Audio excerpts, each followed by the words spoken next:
ये एक ऐसी घटना है जो प्रूव करती है कि कई बार विक्टिम्स को खुद ही इंसाफ लेना पड़ता है। एक 32 साल का टीचर जिस पर जानलेवा हमला होता है, लेकिन वो कोई केस नहीं करना चाहता। हमलावर को पुलिस पकड़ लेती है, पर वो जो उनको बताता है वो पूरे केस को पलट के रख देता है। 2 जनवरी की रात को एक आदमी खुद दिल्ली कोंडली के लाल बहादुर शास्त्री हॉस्पिटल में पहुंचता है, लहूलुहान हालत में। पेट में और पीठ के लेफ्ट साइड में गहरे जख्म, हालत इतनी खराब कि सीधे एम्स के लिए रेफर कर दिया जाता है। हॉस्पिटल पुलिस को बुलाता है, लेकिन सबसे इंटरेस्टिंग ये बात है कि विक्टिम बिल्कुल भी कोऑपरेट नहीं करता है पुलिस के साथ। पुलिस पूछती है क्या, कहाँ, कैसे हुआ, वो कुछ भी क्लियर नहीं बताता है, सब बातें घुमा घुमा के बोलता है।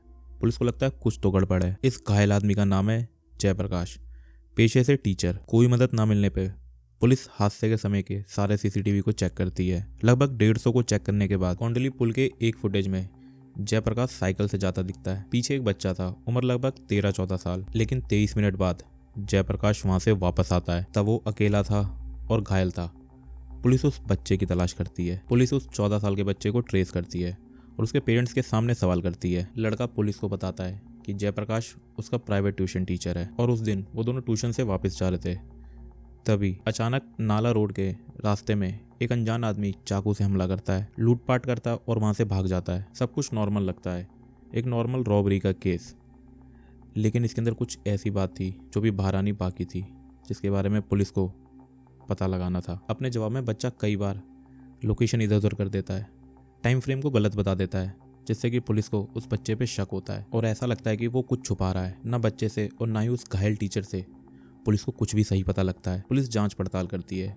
एक नाम सामने आता है, देवराज उर्फ जग्गू। देवराज की उम्र 18 साल थी और ये उस लड़के का दोस्त था। पुलिस जब देवराज को पकड़ती है और उसे सवाल करती है तो वो कन्फेस करता है कि लूट के इरादे से उसने हमला किया था। वो वहां से जाने वाला था, वो उसको उसके 14 साल के दोस्त ने बताया था। चाकू की नोक पे उसने एक मोबाइल, कुछ रुपए, लगभग 300 रुपए छीने और वहां से भाग गया। लेकिन ये मामला अभी भी जैसा दिख रहा है वैसा बिल्कुल नहीं है। जैसा आपको सुनकर लग रहा है कि इतना सिंपल है, लेकिन ये ऐसा नहीं है, जिस बात का अंदाजा पुलिस को भी था। आखिर थोड़ी सी लूट के लिए वो 18 साल का लड़का उस टीचर पे चाकू से हमला क्यों करेगा, वो भी इतने जानलेवा तरीके से। पुलिस कई बार बच्चे से पूछती है और जब उस बच्चे की हिम्मत टूटती है तो वो सच बताता है। देवराज बताता है कि वो उस 14 साल के लड़के को कई सालों से जानता है, दोनों के बीच में बहुत अच्छी दोस्ती है। और उसको ये भी बताता है कि जयप्रकाश उसके इसी दोस्त का प्राइवेट ट्यूटर है। लेकिन जो बात उसको नहीं पता थी कि ये टीचर पिछले 6 महीने से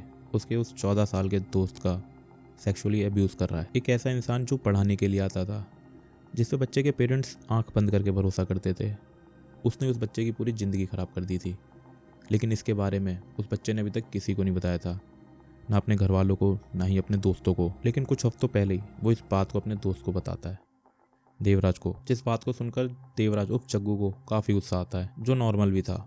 और उसी वक्त वो डिसाइड कर लेता है कि कुछ तो करना पड़ेगा। अब ये दोनों मिलकर इंतजार करते हैं सही समय का। किसी बहाने से वो 14 साल का लड़का उस टीचर को उस जगह पर लेके जाता है जहाँ पर देवराज पहले से इंतजार कर रहा था, और मौका पाकर देवराज उर्फ जग्गू उस पर हमला कर देता है।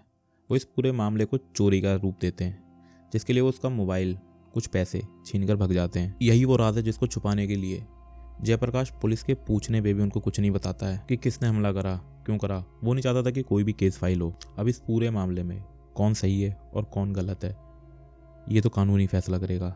लेकिन ये केस बहुत सारे अनकंफर्टेबल क्वेश्चंस को रेस करता है। आप बताओ कि अगर आप उस 18 साल के देवराज की जगह पे होते और आपके दोस्त या रिलेटिव में से किसी को भी कोई 6 महीने से टॉर्चर कर रहा है, तो आप यही नहीं करते या फिर भरोसा करते सिस्टम पे। Be safe. See you next file.